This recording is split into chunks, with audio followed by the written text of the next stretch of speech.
I stopped killing my succulents as soon as I learned these 8 lessons about succulent plant cultivation. These are not random tips. These are the core principles that professional succulent growers follow. For years, I struggled with succulent rot, stretching, and sudden plant loss, but learning these 8 lessons helped me to grow healthy, compact, and colorful succulents even in challenging climates. So, let's dive in. Our first lesson is about choosing the right species. Your success with succulents starts with choosing the right species. One of the biggest mistakes beginners make is buying colorful succulents without checking whether they're suitable for their climate. Many imported varieties look beautiful online, but struggle badly in hot, humid environments. If you're starting your succulent journey, begin with hardy genera such as Graptopetalums, Graptovarius, Sedums, Graptosedums, and Crassulas. These groups are naturally more adaptable because most belong to hardness zones 8 to 11, meaning they tolerate temperature fluctuations and humidity much better. And remember, succulent colors are highly influenced by seasonal variation, sunlight, and temperature. So here I'm representing some hardy yet colorful varieties from my own collection.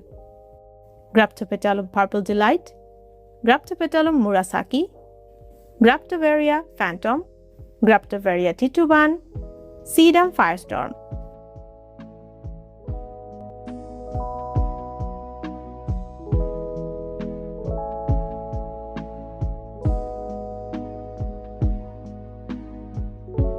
Even some hybrids like Echeveria Monroe, Mont Blanc, and Peach Pride are relatively stable growers.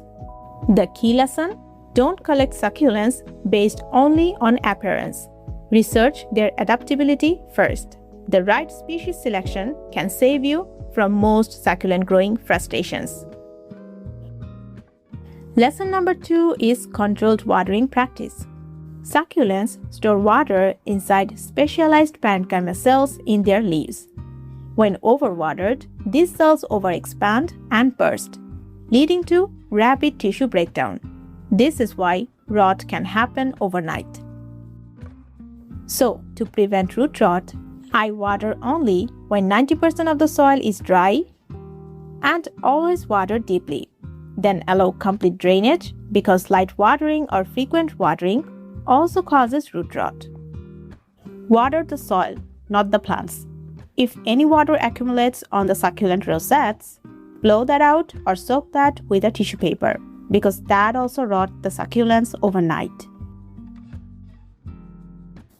Next lesson is also related to watering, which is the timing of watering. Avoid watering under strong sunlight conditions because that creates a dangerous combination. Heat and surface moisture together cause cell damage and fungal entry points. This is especially risky when rain is followed by sudden sun exposure. To avoid sudden succulent rot, water the plant in the early morning or late afternoon when the sun is not intense.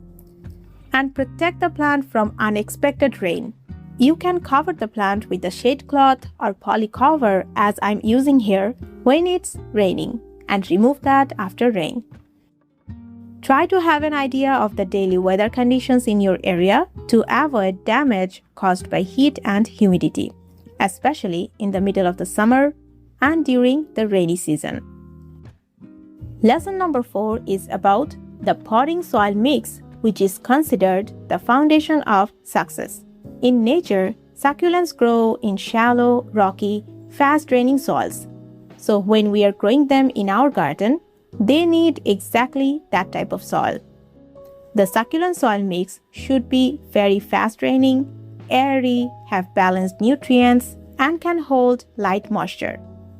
My succulent soil mix is prepared by adding pumice, perlite, kanuma soil, compost, coco peat, and rice hull, which turned into a premium succulent soil mix. You can try that out because it has a balanced water retention and oxygen flow ability, which prevents root rot or further fungal infestation. The detailed video link in the description below. Lesson number 5 is about underwatering and hidden risk. Underwatering doesn't kill succulents quickly, but it creates a physiological imbalance. When leaves become wrinkled, internal water pressure drops.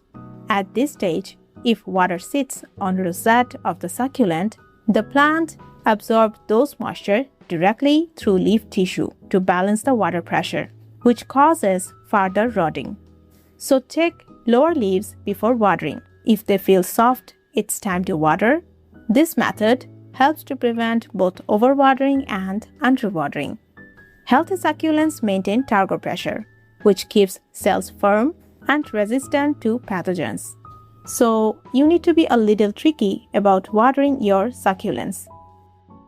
Lesson number 6 about sunlight that controls growth and color. Light intensity directly controls how your succulent grows. Succulents can be grown with 2 hours of direct sunlight, but to have the best performing succulents, provide 4 to 5 hours of direct sunlight daily. It compacts the shape and vibrantly colors the succulents. Low light attenuates the stems and shows weaker growth, so ensure proper light exposure for better growth and beautiful color. But here is the thing, succulents prefer cooler climates. Above 37 degrees Celsius, excessive heat can damage cells and cause sudden rot, so provide shade during midsummer. Lesson number 7. Succulents are not heavy feeders because they evolved in nutrient-poor soils. Overfeeding leads to an increase in the root rot risk as well as a reduction in leaf color. I repot the succulents once a year, which is in the fall, and add a good amount of well-rotted compost or leaf mold in the potting soil mix, which is enough for the season. You can also use diluted balanced fertilizer occasionally, like a diluted solution of NPK 19:19:19 once every couple of months will be enough. Lesson number 8 is about fungal prevention strategy. Since succulents are not adapted to high humidity environments, with high humidity, especially in monsoon, there is a chance of fungal infestation. A mild fungicide spray once a month will help to prevent black fungus, leaf spots, and stem infections. Always apply in the evening and keep the plants dry after application. This reduces spore germination and pathogen colonization. Also, spraying a fungicide solution after heavy rain prevents the sudden rotting problem. So, there you have it. These 8 lessons completely changed how I grow succulents, and they can do the same for you. Succulent care is not about luck. It's about understanding plant biology and environment.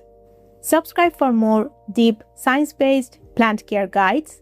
And if you have any question or suggestion, let me know in the comment below. Thank you so much for watching this video, and we will see you in the next one. Take care.